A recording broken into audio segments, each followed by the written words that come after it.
Pour commencer à comprendre et appliquer la modélisation polygonale ou NURBS dans Maya, et principalement modélisation polygonale, puisque la modélisation NURBS est de moins en moins utilisée, sauf pour des cas exceptionnels et des cas comme par exemple la simulation FX, où on va utiliser de la modélisation NURBS paramétrique, mais en général, maintenant, grâce à la puissance des ordinateurs et des cartes graphiques, on va utiliser de la modélisation polygonale, même pour les corps souples, les corps organiques.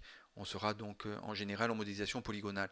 Donc on parlera plutôt ici à 80-90% de modélisation polygonale ici, avec tous les outils qui aujourd'hui ont été bien développés dans les logiciels de 3D, comme celui de Maya par exemple. Et on va pouvoir donc utiliser pleinement ces outils pour obtenir l'objet ou la forme que l'on désire, bien entendu. C'est ce qu'on va voir donc dans les prochains tutoriels. Alors, pour commencer ici, on va regarder donc la définition d'un objet et d'une forme dans Maya. On va faire une petite révision par rapport à ce que l'on a vu donc précédemment dans l'interface, qui va nous être utile ici pour gérer donc la création d'objets, pour pouvoir le positionner au bon endroit dans la scène et ainsi de suite. Donc d'une part, on peut commencer à modéliser à partir de formes primitives, ça on va y revenir dessus, sur les différentes techniques de démarrage de la modélisation. Donc une des techniques consiste à venir créer un objet polygonal de base, donc notamment un cube qui est pas mal utilisé pour démarrer une modélisation. Ici, donc j'ai mon cube. Ok, je vais pouvoir donc le réduire ici, voilà. Ok, et pouvoir donc le bouger, le ramener ici. Ok, à ce niveau-là. Voilà, donc j'ai un cube ici et je vais pouvoir donc éventuellement déjà le redimensionner un peu, voilà. Ok, donc sur les trois axes ici.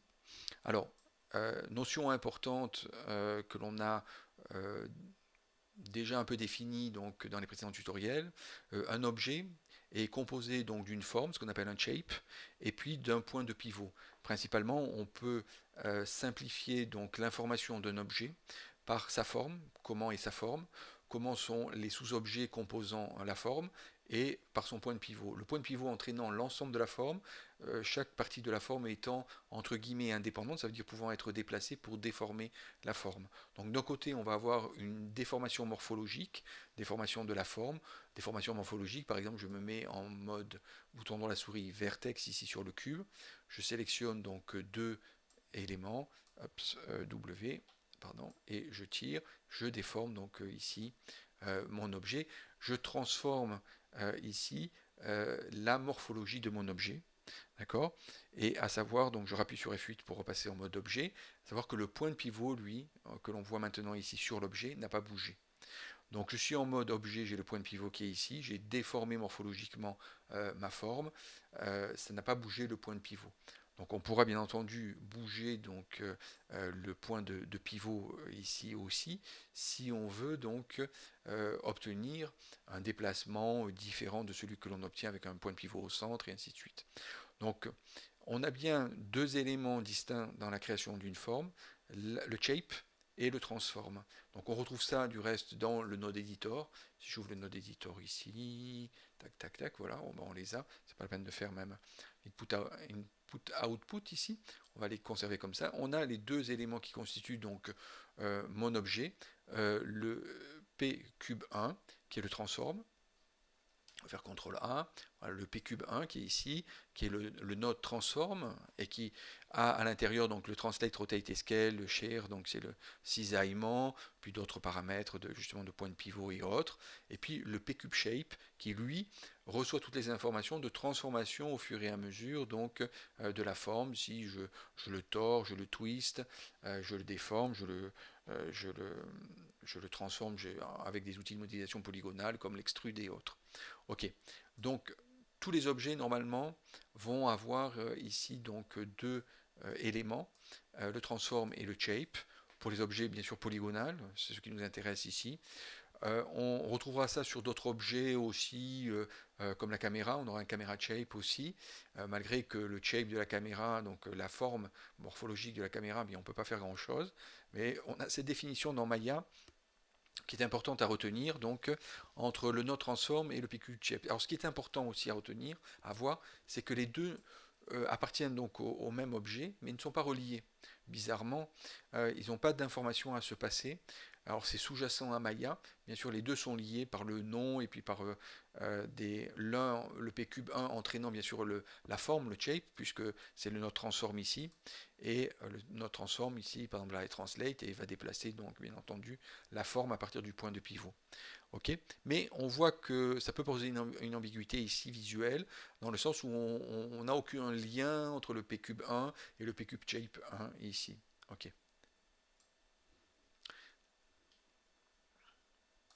Donc ici on a notre forme. Donc si on veut déplacer le point de pivot, alors pourquoi on déplacerait le point de pivot? Principalement moins pour le translate, enfin pour effectivement le translate ici le move, donc que l'on peut donc réaliser à partir donc de n'importe quel point, je dirais, situation du point de pivot, que plus pour le rotate et le scale. Donc effectivement, si on fait donc un rotate, je veux dire un rotate ici en appuyant sur la touche E, on fait tourner le cube sur son point central ici, on voit bien qu'il tourne sur son point central. Maintenant, si je déplace le point de pivot, donc pour déplacer le point de pivot, ici, hop, on appuie sur la touche insert. Ok, on appuie sur la touche insert. Et donc à ce moment-là, on a donc ici la possibilité de pouvoir déplacer le point de pivot. Ok, hop, on peut l'amener où on veut. Voilà, le point de pivot se déplace. Alors, ce qui est intéressant, c'est d'utiliser en même temps la fonction snap to point. Donc ici, on a les aimants qui permettent d'aimanter. Donc on a 5 aimants sur les 6 aimants pardon, sur les icônes ici du haut. Et on va pouvoir donc utiliser le troisième qui est un snap to point. On a un snap to grid, un snap to curve, snap to point ici. Donc les différents snaps. Ici, donc Projected Center, View Plane, et puis le Make Live qu'on a déjà utilisé, on pourra le réutiliser ici. Donc Snap to Point, et ce qui va permettre donc de déplacer le point pour venir le caler donc sur un coin par exemple. Et donc hop, je prends et hop, je me cale ici dessus.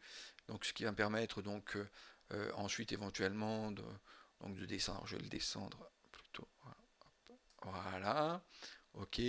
Donc j'enlève le snap to point maintenant. Ça me permet de déplacer le point de pivot de manière libre ici. Ok. Et je rappuie donc sur la touche insert ici. Donc on voit que maintenant, si je désélectionne mon objet, je le resélectionne, mon point de pivot est positionné ici. Et donc si je mets en rotation, je ne tourne plus par rapport au centre, je tourne par rapport à un bord ici. De la même manière, si je fais le scale, on va voir qu'on va rétrécir l'objet à partir de son point de pivot. Donc on voit comme s'il se contractait sur le point ici de pivot. On a un scale effectivement. Quand on a le point de pivot au centre de l'objet, on a l'impression que vraiment que l'objet se rétrécit par rapport à son centre, ce qui est le cas. Mais là, il se rétrécit par rapport à son centre sur le bord, puisque le point de pivot est sur le bord. Ok, donc voilà pour le déplacement du point de pivot ici, qui entraînera toujours l'objet dans ces différents transforms, translate, rotate et scale ici. Ensuite, on aura donc le mode sous-objet ici, Edge, Vertex et Face principalement. On verra qu'on a UV aussi principalement, qui permet donc de travailler sur le développé UV, comme on l'a vu déjà sur un ou deux exemples. Alors, Edge permet de prendre donc une arête, Vertex donc un sommet, ok, sur lequel on pourra appliquer des transformations, donc Translate, Rotate et Scale, et puis la face, Face ici, voilà, sur lequel on pourra appliquer éventuellement donc. Et donc par exemple ici on va pouvoir donc amener une rotation sur la face, donc transformer la morphologie ici, donc quand on est en mode face. Ok, ici on peut aussi tirer sur une face, voilà. Ce qui ne changera pas le point de pivot, alors c'est assez... voilà, si je rétrécis cette face ici, maintenant je repasse en mode objet en appuyant sur la touche F8 ou bouton droit de la souris Object Mode, le point de pivot il est sorti de la forme de l'objet, ce qui arrive qui peut arriver assez souvent. Hein. On n'est pas obligé d'avoir le point de pivot donc, dans l'objet, ce qui va donner, bien entendu, en termes de rotation, des choses totalement différentes ici, et bien entendu aussi en termes de scale par rapport au point de pivot, des choses aussi totalement différentes ici. Ok. Pour le déplacement, eh bien, on aura le déplacement donc, du point de pivot et de l'objet de la shape qui suivront comme ceci. Ok. Donc, bien différencier le travail que fait le point de pivot en entraînant la forme et le travail morphologique que l'on peut appliquer sur la forme avec les différents outils de modélisation ici, polygonal, puisqu'on a affaire à un polygone. Et ensuite, alors, on a quand même une fonction, juste pour compléter, on voit qu'on peut déplacer donc ici le point de pivot. Alors, je fais exprès donc de transformer ma forme ici. Qu'est-ce que je pourrais faire?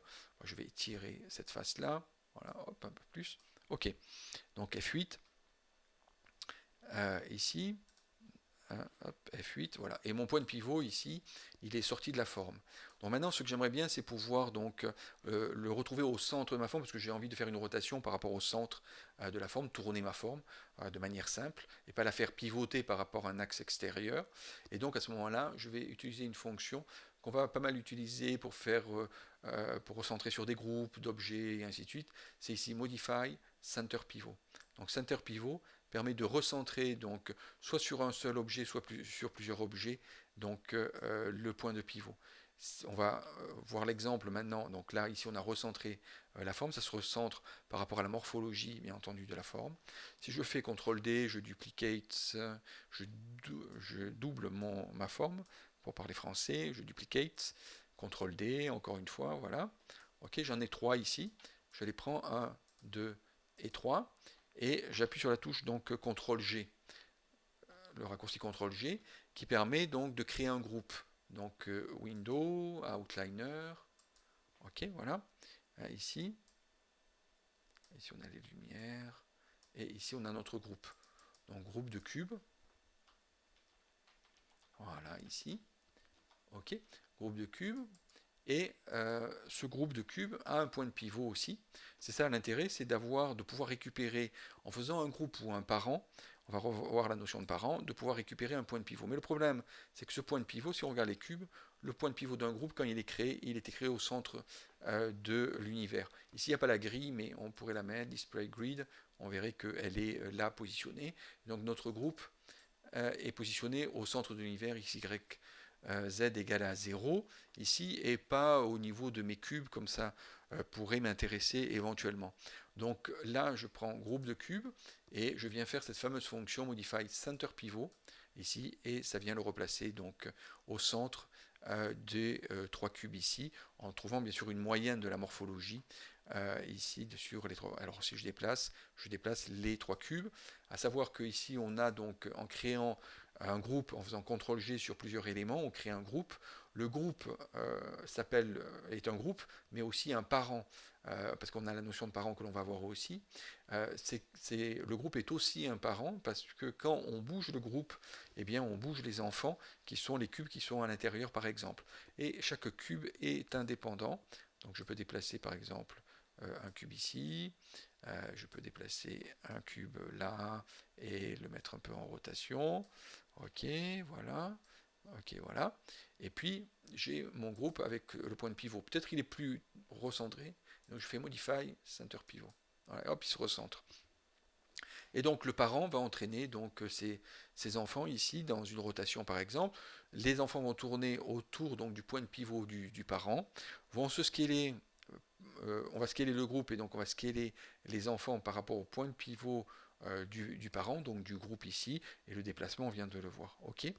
Donc ici, c'est le groupe qui est assez intéressant comme notion, qui permet, on l'a déjà vu, de regrouper donc dans l'outliner, mais aussi de travailler sur les transformations des objets, pour les regrouper, pour les déplacer, pour les transformer de manière globale ici. Alors, dernière chose ici au niveau des groupes, et ensuite on regardera donc les la notion de parent ici, qui est à peu près semblable. Hein. La notion de groupe ici, quand on regroupe des objets, permet d'appliquer donc au groupe des transformations. Par exemple, si je viens ici dans Deform, Modeling Deform, oups, voilà ici. Dans Modeling Deform, j'ai la possibilité de créer différents types de déformations. Ok. Et donc ici, par exemple, je peux utiliser donc des déformations non linéaires qui sont assez simples à utiliser, hein, qui vont déformer de manière globale. Donc, si je prends par exemple un band ici, qui déforme, qui donne une courbure, donc j'ai sur le groupe donc un band, ok. Je vais donc le tourner de 90. Hop. Alors je vérifie, moins 96. Moins 90 ici, voilà, ça c'est fait. Et puis je vais venir donc dans Input Band Curvature ici. Alors je peux sélectionner la valeur et venir donc avec le bouton du milieu de la souris dans la scène, appuyer. Je vois que j'ai la double flèche qui apparaît, ce qui permet de faire varier la valeur de manière interactive. Donc je me déplace à droite, je vois que j'ai la valeur donc qui devient positive, 56 en curvature. Je me déplace vers la gauche, la valeur devient négative, moins 56. Et donc on voit ici ce qui est intéressant, c'est que la curvature, donc le band plutôt, la modification band n'est pas appliquée sur chaque objet, mais est appliquée donc sur le groupe des objets, et donc l'ensemble du groupe se déforme donc en fonction du band ici que j'applique. Donc ça donne des déformations un peu bizarres, mais voilà, donc on comprend bien ce qui se passe ici. On a donc une déformation globale, même si les objets ne sont pas attachés les uns aux autres, mais il suffit qu'ils soient regroupés, que ce soit sur le groupe, sur le point de pivot du groupe qu'on pose donc le band, qui s'appelle ici band 1 handle, ici, que je peux supprimer et ça enlève la fonction ici, et je retrouve mon groupe ici. Donc voilà aussi un intérêt donc, pour regrouper des objets pour leur appliquer donc par exemple une déformation, des déformations linéaires ou d'autres types de déformations, ce qui va permettre donc d'avoir un travail de groupe ici sur un ensemble d'objets qui ne sont pas forcément liés les uns aux autres. On verra qu'aussi on a une autre technique pour faire ça. Au lieu de laisser en groupe, ce qui permet d'avoir les groupes ici, c'est d'avoir les objets qui restent indépendants, c'est-à-dire que je peux modéliser ensuite chaque objet de manière indépendante. Oui, tout à fait. Donc ici, par exemple, en venant sélectionner, donc par exemple, deux vertex ici pour modifier ma forme, on voit que les autres formes ne sont pas impliquées donc dans ce système-là de modification morphologique. Et puis, je peux aussi avoir trois points de pivot, un pour chaque objet, et venir donc déplacer. Je me suis trompé. Je veux les rassembler, par exemple. Hop, voilà. Et donc à ce moment-là, je rassemble donc mes objets ici. Ok. Donc ça c'est la première méthode pour rester, pour garder les objets donc séparés. Maintenant une autre méthode consiste pour des raisons d'application par exemple de texture ou pour avoir une certaine cohérence entre les différentes formes et une homogénéité et un travail donc sur l'ensemble donc des formes, c'est de regrouper donc les formes. Alors pas en groupe ici, donc du coup on va faire sauter le groupe. On vient ici, voilà, hop, hop, groupe de cubes on le laisse éventuellement on le récupérera. Mais on récupère donc les trois ici objets qui deviennent indépendants maintenant, qui sont, je dirais, regroupés au niveau de l'univers, donc au niveau du world, hein, donc il n'y a pas de groupe ici. Je prends les trois cubes et je viens donc ici dans Mesh et j'utilise la fonction Combine. Combine permet de faire la même chose que le groupe, mais en regroupant donc les trois formes sous l'étiquette d'un même objet polygonal. Et donc à ce moment-là, quand je ferai de la modélisation, j'aurai accès donc à l'ensemble, donc à un seul ensemble qui sera composé de trois objets polygonaux distincts ici. Donc il y a des fonctions sur le combine, je les laisse pour l'instant de côté parce qu'on le reverra, et je fais apply and close. Donc qu'est-ce qui se passe ici? J'ai trois cubes qui deviennent vides, enfin trois noms de cubes qui deviennent vides, avec des transformes ici en dessous, et puis j'ai un cube P cube 4 ici qui est apparu. Et si je regarde l'arborescence nodale de ce P cube 4, c'est toujours intéressant. Ok, ici, le P cube 4, ici, polyunie, voilà. Le P cube 4 est composé, donc, le shape, ok, P cube shape, voilà, est composé donc du shape 1, shape 2 et shape 3 ici, et qui transite donc par un polyunit ici, qui permet de fusionner les trois pour obtenir donc le PQ4 shape. Ok. Donc ce qui fait que maintenant, si je passe en mode F8, donc en mode sous-objet, je peux très bien saisir le sommet ici, le sommet ici, le sommet ici, et tirer sur les trois sommets, donc parce qu'ils appartiennent donc au même objet. J'aurais pu le faire si les objets sont distincts, mais c'est juste pour montrer un exemple ici. Ce qui est important aussi, le rassemblement des objets, c'est qu'on va pouvoir appliquer donc par exemple une modélisation à l'ensemble des trois objets pour les rassembler par exemple. Si on veut faire des ponts, ce qu'on appelle des bridges polygonales entre les différents objets distincts, on pourra le faire grâce à cette méthode de combine ici. Donc ici, faire un choix stratégique entre regrouper les objets pour qu'ils restent indépendants ou le combiner pour en faire un seul objet polygonal qui apparaît ici pcube4 sur lequel on va pouvoir appliquer de manière globale dans l'ensemble des trois objets rassemblés maintenant sous la forme d'un seul objet des opérations donc de modeling comme du déplacement de sommet, de l'extrude, du bevel et ainsi de suite. Ok, donc voilà un peu une première approche ici à partir du point de pivot, du groupe, du rassemblement donc de formes qui va nous être utile ensuite dans la modélisation polygonale.